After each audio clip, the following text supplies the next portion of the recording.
आज की ये वीडियो स्टार्ट करते हैं क्वेश्चन मार्क से। बहुत से बच्चे बोलते हैं मुझे पढ़ा हुआ याद नहीं रहता, मैं जो कुछ भी पढ़ता हूँ भूल जाता हूँ। जब मैं आगे का पढ़ता हूँ तो पीछे का भूल जाता हूँ, और जब पीछे का पढ़ता हूँ तो आगे का। क्या आपके साथ भी ऐसा होता है? आपको भी पढ़ा हुआ याद नहीं रहता?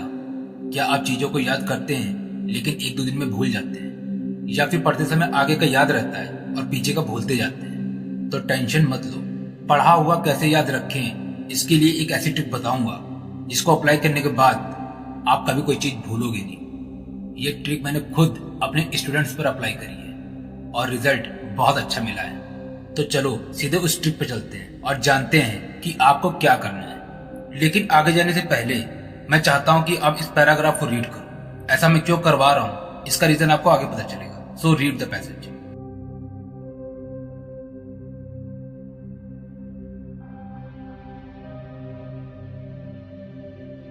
आपने एरिस्टोटल का नाम तो सुना होगा। उन्होंने एक बात बोली थी, exercise in repeatedly recalling a thing strength the memory. उनका मानना था कि आप चीजों को रट कर याद नहीं कर सकते। आप चीजों को याद तभी रख सकते हो जब आप रीडिंग नहीं रिकॉल करेंगे। जब आप चीजों को रिकॉल करते हो तब हमारा माइंड बूस्टअप होता है, और जब हम समय समय पर रिकॉल करते रहते हैं तब हमें चीजें अच्छे से याद हो जाती है। रीडिंग करने का मतलब यहाँ पर बार बार रीडिंग करने का नहीं है, बस पढ़ा हुआ रिकॉल करने की बात कर रहा हूं। और इसी रिकॉलिंग से एक इफेक्ट निकल के आता है जिसे रिट्रीवल इफेक्ट बोलते हैं, मतलब चीजों को रिकॉल करना। अब आप सोचोगे इससे क्या होगा सर? तो इससे ये होगा सर कि पहला, आपका पढ़ने का रिटेंशन अच्छा हो, और दूसरा, आप अच्छे से पढ़ा हुआ रिकॉल कर सकते हो। क्या हुआ, समझ नहीं आया? तो चलो जानते हैं रिट्रीवल इफेक्ट होता क्या है। हम सबको पता है हमारी मेमोरी में इंफॉर्मेशन स्टोर करने की क्षमता बहुत होती है, अराउंड 2.5 मिलियन गीगाबाइट्स।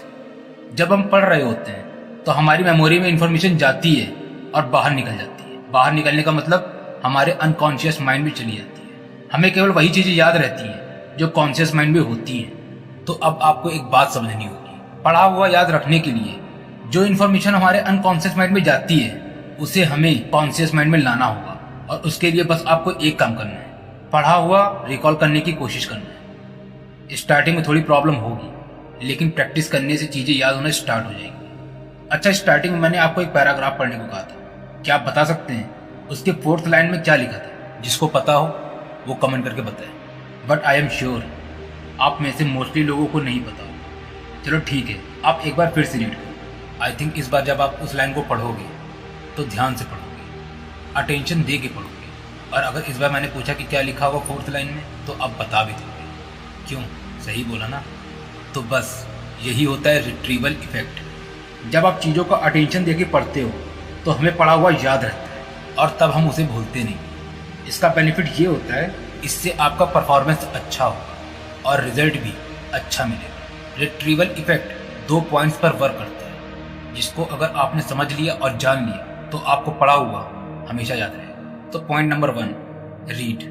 जो आपने चैप्टर और टॉपिक पकड़ा है उसे पढ़ो, रीड करो। ज्यादा सरदर्द लेने की जरूरत नहीं है, सिंपली उसको पढ़ो, रीड करो। Second point, quiz. Chapter and होने के बाद लास्ट ईयर के पेपर्स लगाओ, मॉक टेस्ट दो। चैप्टर के एंड में जो क्वेश्चंस होते हैं उनके आंसर्स फाइंड करो, उनके आंसर्स लिखो। अगर आप अपने किसी फ्रेंड के साथ पढ़ रहे हैं तो उस चैप्टर से रिलेटेड क्वेश्चनिंग करो, मतलब क्विज बेस्ड स्टडी करो। रिट्रीवल इफेक्ट इसी QBS पर वर्क करता है। Q means quiz, B means based, S means study. Quiz based study.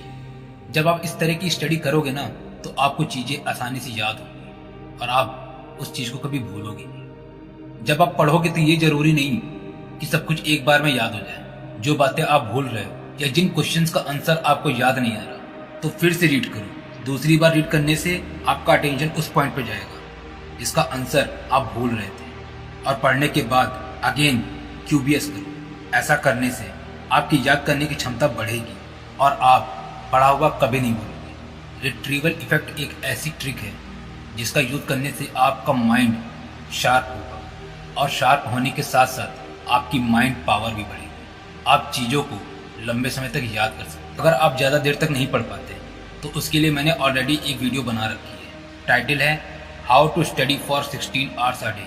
जाइए और देखिए। आई होप आपको ये ट्रिक अच्छी लगी होगी, और अगर अच्छी लगी हो तो अपने दोस्तों को शेयर जरूर करो ताकि उन लोगों की हेल्प हो सके जिनको याद करने में प्रॉब्लम होती है। तो मिलते हैं नेक्स्ट वीडियो में। मैं अंकित इनर मोटिवेशन से आपके ड्रीम्स को सपोर्ट करता हूँ। जय हिंद।